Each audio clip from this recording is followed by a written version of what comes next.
pessoal, bem-vindos ao 5º episódio do Complexidade e Sustentabilidade, um programa que discute como as relações entre natureza e sociedade podem ser compreendidas à luz dos sistemas complexos ambientais. Eu sou a Milena, bióloga pela UFSCar, estou aqui com o professor Sérgio Henrique Vanucchi, que é o criador deste programa, docente da UFSCar, e responsável pelo LASCA, o Laboratório de Estudos sobre Sistemas Complexos Ambientais, que realiza esta iniciativa do Complexidade e Sustentabilidade junto ao CERSUSQUEM, o Centro de Excelência em Pesquisa em Química Sustentável.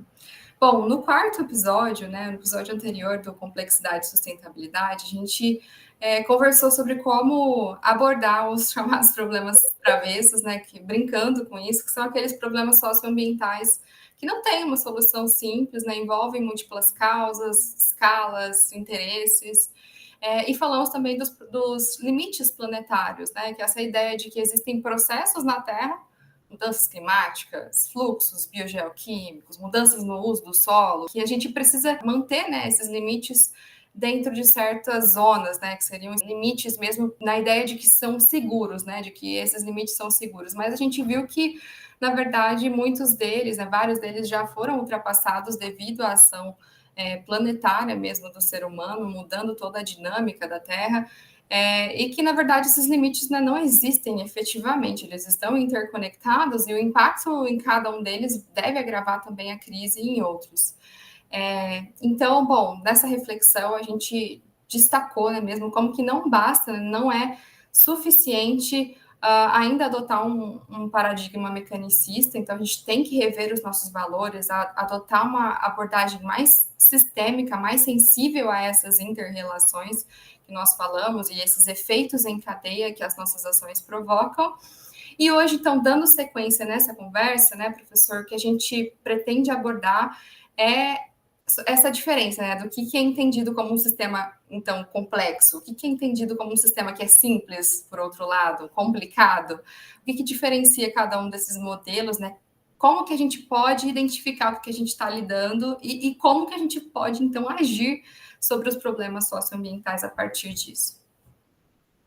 É isso mesmo, Milena. E para a gente começar essa discussão, de entender esses temas, vou propor tanto a você como a público que está nos acompanhando, fazer uma dinâmica, uma atividade aí, que é uma analogia entre a formação de palavras e sistema. Como que é essa dinâmica, então? Tentar formar o máximo de palavras com esse conjunto de letras aqui. Então, escolhe um desses conjuntos de letra, AEMT, por exemplo, ou lá no final AOGM, mas seguindo algumas regras para formar essas palavras, Primeiro, como eu disse, já escolher um dos conjuntos, com 4 letras disponíveis aí na tela, tentar formar o máximo de palavras com esse conjunto de letras que escolheu, seguindo algumas regras, Então, primeira delas, só podem ser formadas palavras com 4 letras, cada palavra, então só palavras com 4 letras. Para cada palavra, devem ser utilizadas todas as letras de cada conjunto, então, portanto, se são 4 letras em cada conjunto e só podem ser usadas uma letra para cada palavra formada por 4 letras, a gente só pode usar uma letra em cada palavra desse conjunto, E, por fim, algo importante, a palavra deve existir na língua portuguesa. Quer arriscar, Milena? Então, vamos ver a minha habilidade com anagramas aí. Vou na primeira, então. AEMT? AEMT, Então, meta, tema, deixa eu ver, atem. Tem mais alguma? Não sei. Mate, talvez? Mate, ok. Tema você falou já, Tema. Uhum. Talvez tenham outras possibilidades aí, e os nossos... as pessoas que estão nos acompanhando aqui podem ter escolhido outros e pensado em outros, Mas a ideia basicamente é isso, nessa atividade, Entender o sistema como um sistema todo organizado. Esse todo organizado é formado pelas inter-relações, pelas interações entre seus elementos, né? Então, usando essa atividade, nessa dinâmica de formação de palavra, quando a gente fala desse todo, desse sistema, né, desse conjunto único, pode ser representado por cada palavra formada. Então, no caso da Milena, tema, mate, atem, enfim, e meta, né? E a organização desses sistemas, né, e especificamente em sistemas complexos, ele na verdade, um jogo de ordem e desordem. Então, quando vocês estavam tentando aí formar as palavras com o conjunto de letras selecionadas, provavelmente, então, vocês pensaram mentalmente, né, bom, vou colocar primeiro essa vogal, depois eu vou colocar essa consoante, não, peraí, vou inverter essa ordem, né? Então, foi uma tentativa aí, um jogo entre ordem e desordem, e essa tentativa de organizar as letras para formar uma palavra válida é também, de maneira análoga, aquilo que acontece na organização de um sistema complexo, esse jogo entre ordem e desordem, né? E é claro, a inter-relação entre os elementos nessa dinâmica, ela é representada pela sequência em que as letras são postas, né? Então, dependendo dessa sequência, se formam diferentes tipos de sistemas, diferentes conjuntos de palavras que representam sistemas, né?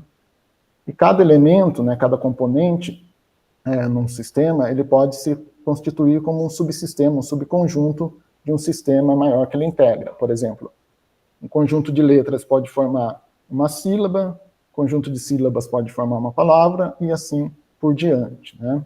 É interessante, né? Eu gosto bastante desse livro e sugiro a leitura dele para quem tem interesse nessa discussão, né? Chama O Fantasma da Máquina, do Arthur Koestler, e ele vai introduzir a ideia de organização holárquica de sistemas dentro de sistemas, né? E usa, inclusive, essa ideia de fonemas, morfemas, palavras, frases, e se a gente continuar isso, parágrafos, orações, parágrafos, enfim, dá uma ideia, então, dessa característica da gente ter sistemas dentro de sistemas, né? E, conforme o título desse episódio nos chama atenção, né, a gente tem diferentes tipos de sistemas, o simples, o complicado, o complexo, que são citados no título desse episódio, mas também temos o caótico, e que, portanto, cada um deles devem ser interpretados com paradigmas coerentes e adequados a cada uma dessas categorias de sistemas, né?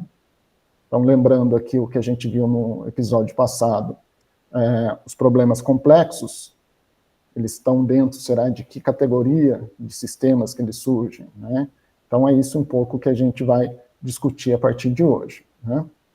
Para exemplificar, né, de uma maneira bem didática, a forma de entender esses diferentes tipos de sistema, eu trouxe aqui um gráfico que é chamado de modelo Cinefin, né, matriz de consenso e certeza, no qual, no eixo X, quanto mais próximo da origem, a gente tem, então,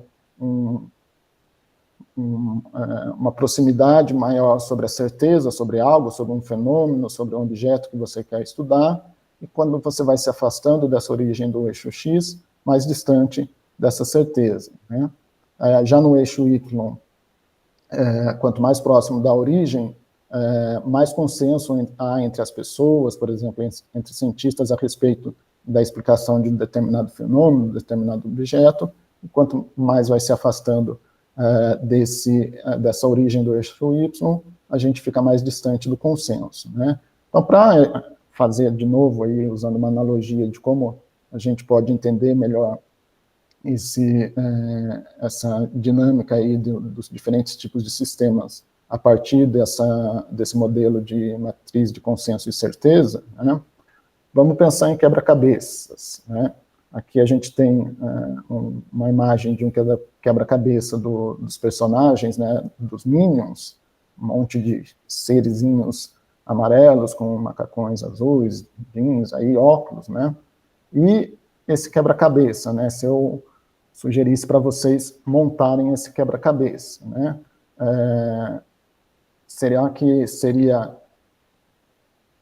Vocês teriam mais certeza de onde ficaria cada uma das suas peças, ou mais distante dessa certeza, da localização da peça desse quebra-cabeça?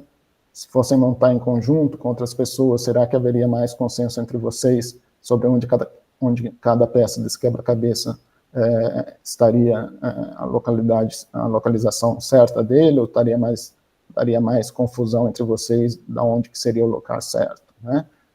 Mas isso também depende de um contexto, que é um contexto importante, que é o quanto de número de peças tem esse quebra-cabeça. Então, se a gente pensar que esse quebra-cabeça tem 4 partes, então ele seria dividido em 4 grandes partes aqui, 4 grandes quadrados ou retângulo, e, claro, né, se a gente for pensar nisso, 4 peças só um quebra-cabeça, fica mais fácil, né, estou mais próximo da certeza de saber onde cada uma dessas peças estão presentes, né, deveriam ser colocadas para formar essa figura, e maior consenso entre as pessoas que estão tentando montar esse quebra-cabeça, onde cada uma dessas peças deveria ser colocada, né?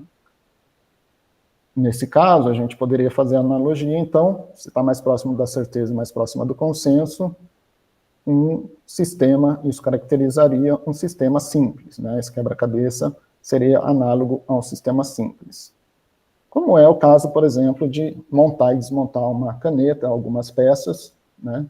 E, mais do que isso, né, pensar que, para esse tipo de sistema, para o sistema simples, o paradigma mecanicista, reducionista, determinista, ele dá respostas adequadas para esse tipo de sistema simples, onde que o todo é simplesmente a soma dessas partes, como a gente já viu em episódios anteriores, né? Só que acontece, viu, Milena, você sabe quantas peças tem esse quebra-cabeça na realidade? 1000 peças. Quantos? Nossa. E aí, você acha que se a gente fosse montar esse quebra-cabeça, a gente estaria mais próximo aqui da certeza ou começaria a se afastar? A gente estaria aqui mais consenso entre nós dois ou ia começar a dar uma certa disputa aqui, discussão a respeito de onde cada peça ficaria? Com certeza, ia levar alguns dias, viu? Vários dias. Tudo peça muito parecida, né? Os personagens bem parecidos aí. Seria, então, algo que a gente estaria distanciando da certeza, estaria distanciando do consenso, estaríamos chegando aqui nessa zona do complicado, né? Como é o caso, por exemplo, de montar e desmontar um automóvel com milhares de peças, né? Então, nessa analogia aqui, a gente teria um sistema complicado nesse caso. Agora, se a gente tivesse que montar, Milena, um quebra-cabeça com esse monte de peças, que N peças, de cores diferentes, sem nenhuma referência de caixa, né? Do desenho que seria na caixa, alguma referência de como seria essa montagem. Concorda que a gente estaria aqui cada vez mais distante da certeza, mais distante do consenso? Com certeza. Então, nessa analogia, a gente poderia dizer que esse tipo de quebra-cabeça estaria aí na zona dos sistemas caóticos, né? Agora, esse outro tipo de quebra-cabeça, Tangram, né, que ele é formado de 7 peças geométricas, né, e o desafio é formar essas diferentes figuras geométricas que são propostas aí, usando essas 7 peças, ele também, será que a gente estaria mais próximo da certeza, mais distante da certeza, mais próximo do consenso, mais distante do consenso? A gente já viu, talvez não seja simples, complicado talvez, um pouco mais do que complicado, também não é caótico como o último exemplo, talvez estivesse aqui nessa zona de sistemas complexos, né?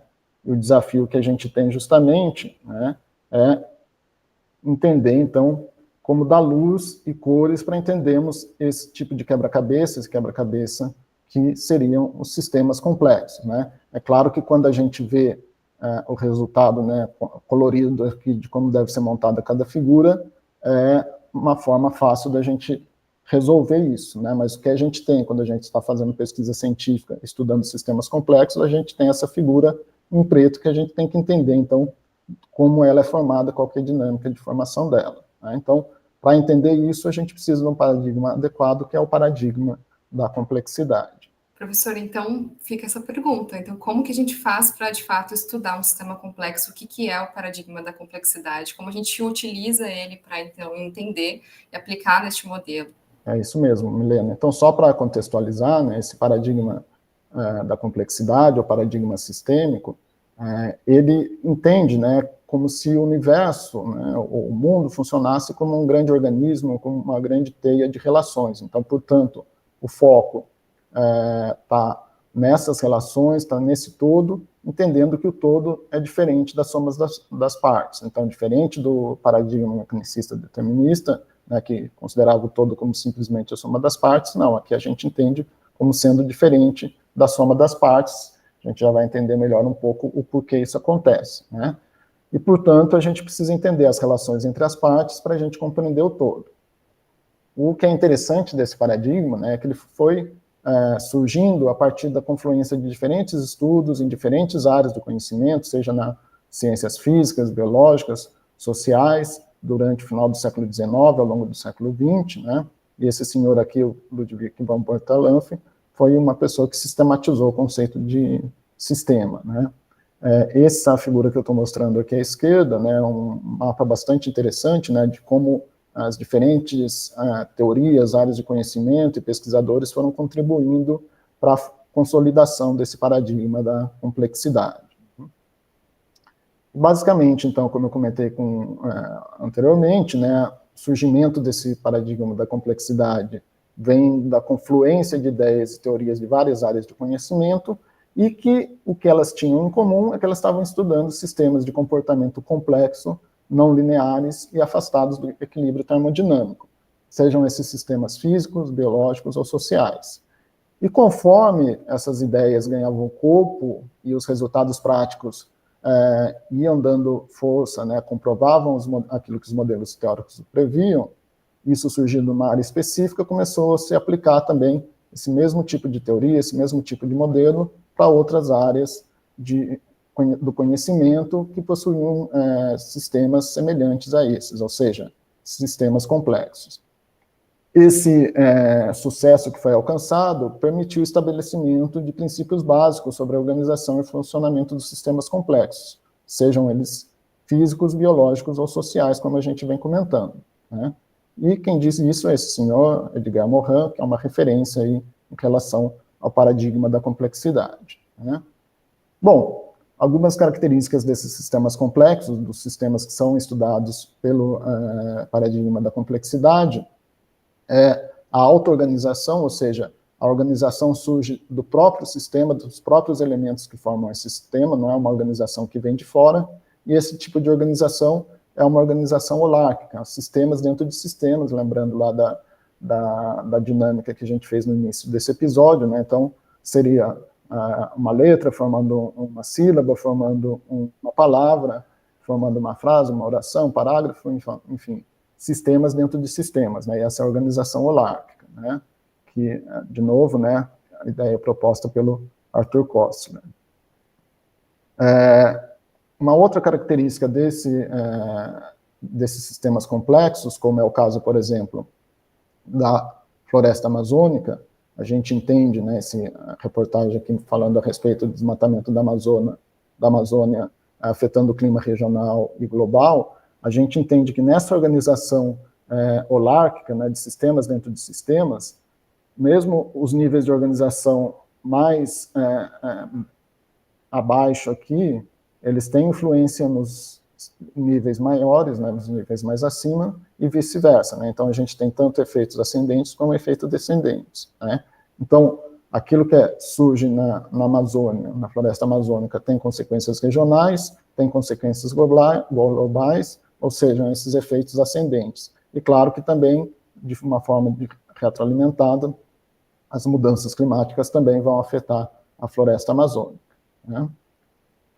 Uma outra característica desses sistemas complexos é o todo ser diferente da soma das partes. Então, por conta dessas relações que se estabelecem, das propriedades emergentes, esse todo vai ser não simplesmente a soma das partes, como propõe o paradigma mecanicista, mas sim diferente dessa soma, né? Vai ser diferente da soma das partes que formam esse sistema. Por exemplo, a água, a molécula da água.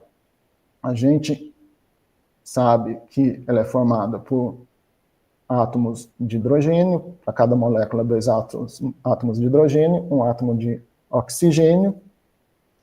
Quando a gente vai pensar, então, em processo de combustão A gente pode considerar o oxigênio como um comburente, ou seja, que vai ajudar a manter essa combustão, e o hidrogênio, né, tanto que atualmente está bastante sendo discutido o hidrogênio verde, né, o combustível verde, hidrogênio, é um combustível, né, e com uma fonte de calor vai dar uma combustão. E quando, ou seja, vai gerar fogo. E como que a gente pode apagar esse fogo? Usando a água. Ou seja, a gente usa um elemento como comburente, um outro elemento como combustível, que fazem parte dessa molécula da água, mas que, quando eles estão isolados, eles têm essa característica, o oxigênio de comburente, o hidrogênio de combustível, uma fonte de calor vai gerar combustão, mas quando esses dois se unem, né, hidrogênio e oxigênio, nessa configuração da molécula da água, vai ser, então, algo que pode apagar essa combustão. Então, essa propriedade, que a gente chama de solvente universal da água, ela surge da interação entre o oxigênio e o hidrogênio. E, portanto, a água não é simplesmente a soma de dois hidrogênios e um oxigênio, mas sim de uma característica que surge dessa interação que está além da soma das partes. Isso tem a ver com essas propriedades emergentes, propriedades que emergem, que surgem a partir dessas interações. Outra característica fundamental dos sistemas complexos é que eles são não lineares. As relações são, por exemplo, relações de retroalimentação, de feedback. No caso, de novo, né, usando o exemplo da floresta amazônica, quanto mais desmatamento na Amazônia, mais o clima vai ficar seco. O clima ficando mais seco, mais a probabilidade de incêndios florestais. Com maior probabilidade de incêndios florestais, maior o desmatamento na Amazônia. Então, isso leva a um ciclo vicioso aqui, né, negativo, de interações que vão se retroalimentando e aumentando o efeito que cada um delas fornece, né? Então, é uma característica também dos sistemas complexos, né?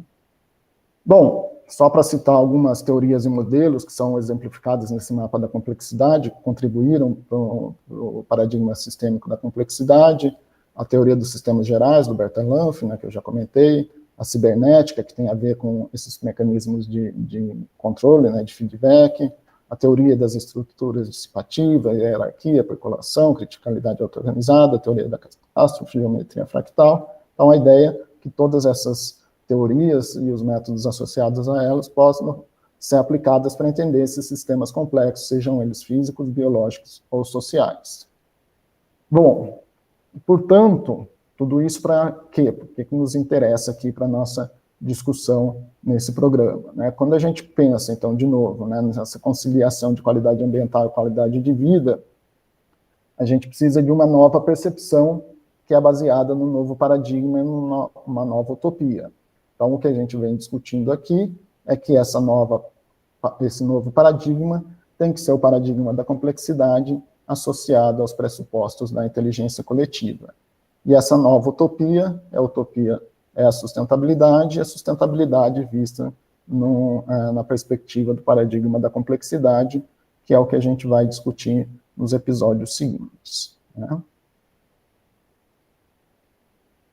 Portanto, então, para a gente conseguir qualidade de vida e qualidade ambiental, compatibilizar ambas, né, a gente precisa entender o meio ambiente com uma visão diferente, o meio ambiente como um sistema complexo, que é algo que a gente vai discutir, então, nos próximos episódios. Não é isso, Milena? Isso mesmo. Então, no sexto episódio, nós vamos aprofundar, né, a respeito dessa concepção para a natureza, né, explorar a sustentabilidade como o caminho possível. Bom, Complexidade e Sustentabilidade fica por aqui no episódio de hoje. É uma iniciativa do Laboratório de Estudos sobre Sistemas Complexos Ambientais, o LASCA, do Departamento de Hidrobiologia da UFSCar, em parceria com o CERSUSQUEM, do Departamento de Química da UFSCar, com o apoio da Fundação de Amparo à Pesquisa do Estado de São Paulo, a FAPESP. Este episódio teve a concepção e elaboração do professor Sérgio Henrique Vanucci, a minha colaboração como divulgadora científica e o apoio técnico do Gustavo Barros. Muito obrigada por nos ouvir ou nos assistir e até o próximo episódio.